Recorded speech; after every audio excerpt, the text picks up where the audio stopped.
Est passé pour un client pour tromper la vigilance et commettre ses larcins. Il ciblait les hôtels de luxe à travers le monde, dans les pays où se tiennent des événements d'envergure.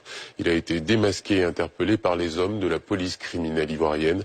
Son dernier forfait, un vol dans une chambre d'hôtel d'une diplomate marocaine venue soutenir les Lions de l'Atlas. Tim et Danger.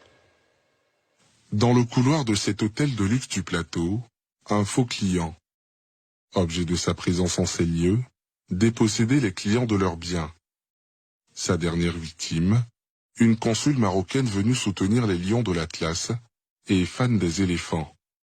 Sur la liste des biens dérobés, entre autres, des numéraires, des effets vestimentaires et un ordinateur portable. Même les maillots des équipes ivoiriennes et marocaines n'ont pas été épargnés.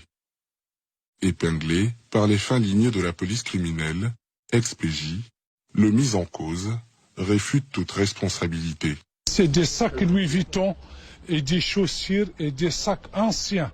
C'est pas pour elle. Parce que sacs, il y en a milliards de sacs. Il y en a milliards de chaussures.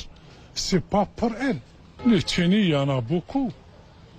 Les habits, il y en a beaucoup. Les gens, ils se ressemblent. Je suis pour rien dans cette affaire. C'est pas moi. C'est la vérité. Des heures plus tard, rétropédalage. Au cœur du changement de ligne de défense, les biens de la victime retrouvés dans une résidence hôtel de la place, qui lui servait de cachette. En désespoir de cause, le faux client braqueur dans les hôtels de luxe range l'arme au pied, invoquant désormais la clémence. J'assume, c'est un petit problème, c'est pas un grand problème, c'est pas une banque.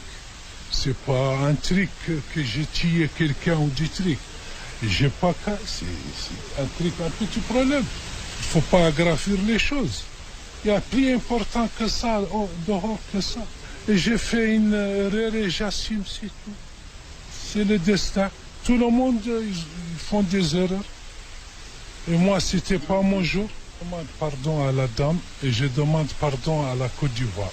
Les biens retrouvés par les hommes du général Youssouf Kouyaté, seulement 72 heures après le forfait, vont être restitués à la diplomate marocaine. L'auteur présumé, lui, va être mis à la disposition